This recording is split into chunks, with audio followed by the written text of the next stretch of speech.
ओबीसीचा लढा तर निश्चित सुरू होईल आणि माननीय भुजबळ साहेब हे नेहमी ओबीसी आरक्षणाच्या बाबतीमध्ये भूमिका घेत आलेले आहेत आणि अशा भूमिका घेण्यामुळे त्यांना किंमतही मोजावी लागलेली आहे। मी भुजबळ साहेबांचं या लढाऊ वृत्तीचं मी खरं तर दाद देईन त्यांच्या याला।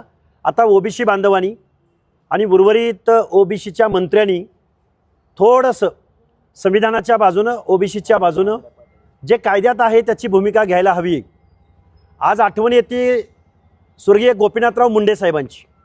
आज गोपीनाथराव मुंडे साहेब असते तर ओबीसीवरती ही वेळ आली नसती। माननीय छगनरावजी भुजबळ यांच्या खांद्याला खांदा लावून त्यांनी ओबीसींच्या बाबतीमध्ये जी काही अन्यायाची मालिका सुरू आहे या महाराष्ट्रामध्ये ती निश्चित झाली नसती, हे मी जबाबदारीनं तुमच्यासमोर सांगेन। जरांगेंची पत्रकार परिषद झाली। जरांगेंनी आता विधान केले की पश्चिम महाराष्ट्र असेल, मराठवाडा असेल किंवा महाराष्ट्र असेल, यामधला एकही मराठा आरक्षणाच्या बाहेर राहणार नाही, शेवटच्या मराठ्यापर्यंत हे आरक्षण पोहोचू। मला वाटतंय हा महाराष्ट्र 13-14 करोड वेगवेगळ्या जात समूहांचा नाही। या महाराष्ट्रामधल्या आमदारांना, खासदारांना, पक्षांना इथं फक्त मराठाच मतदान करतात असं मला वाटतंय। हे राज्य मराठी माणसांचं नाही तर हे महाराष्ट्र मराठ्यांचं आहे।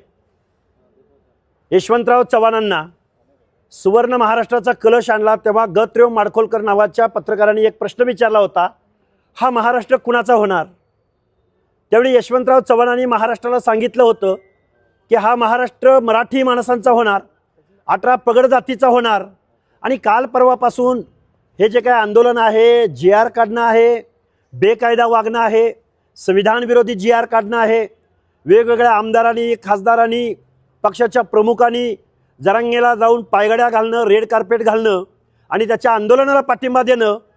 पाठिंबा द्या, तुम्ही द्यायला आमची अडचण नाही, पण ओबीसीच्या आरक्षणाचं काय होणार या एकाही प्रश्नावर ना संजय राऊत बोलले, ना उद्धवजी ठाकरे बोलले, ना सुप्रिया सुळे बोलल्या, ना अंबादास दानवे बोलले, ना बजरंग सोनवणे बोलले, ना महाराष्ट्रामधले सत्तेतले आणि विरोधातली माणसं बोलली।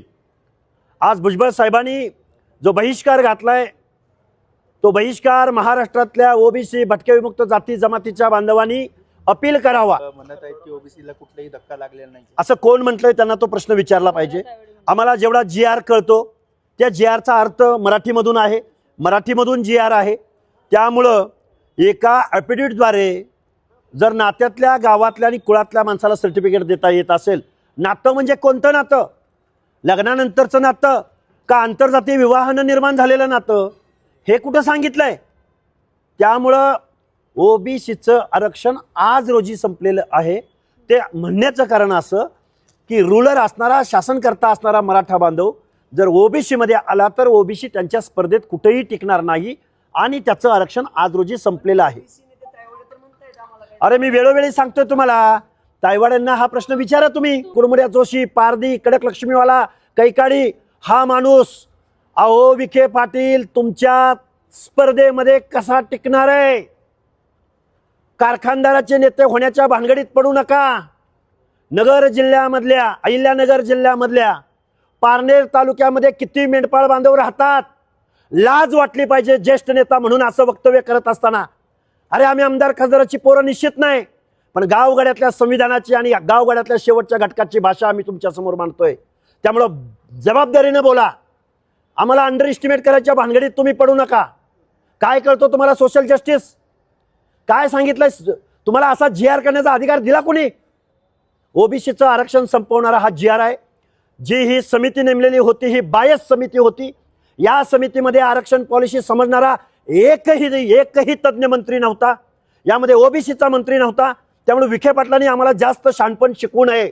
त्या ओबीसी मंत्र्यांनी आपली भूमिका जाहीर करावी।